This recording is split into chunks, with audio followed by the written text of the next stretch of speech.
श्री स्वामी समर्थ मंडळी, मी काजल. तर आज होती महाशिवरात्री. हो, आय नो हा व्लॉग जरा 2 दिवस लेट झाला आहे, कारण मला शूटच एवढं होते. सो मी फर्स्ट ते कंप्लीट करून घेतले आणि मग नंतर एडिटिंगला मला टाईम द्यावा लागतो.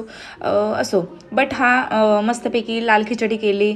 तुम्हाला तर माहिती आहे माझ्या नवऱ्याला लाल खिचडी आवडते, त्यामुळे मला तीच करायला लागते. मला कोणती आवडते, साबुदाणा आवडतो मला.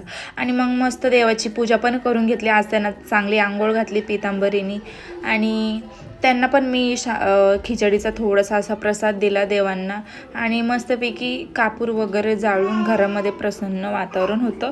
आणि संध्याकाळून मला जायचं होतं डीमार्टला, कारण किराणा भरलाच नव्हता. आज 15-20 दिवस झाले महिना चालू होऊन, बट किराणा भरला नव्हता. सो किराणा भरला आणि असा होता आजचा माझा दिवस. तुम्हाला थोडंसं जरी आवडला तर प्लीज लाईक करा आणि फॉलो करायला विसरू नका. आणि अशा दोघीजणी खेळत राहतात. पॉपकॉर्न कोणाला आवडतात मला नक्की सांगा. बाय.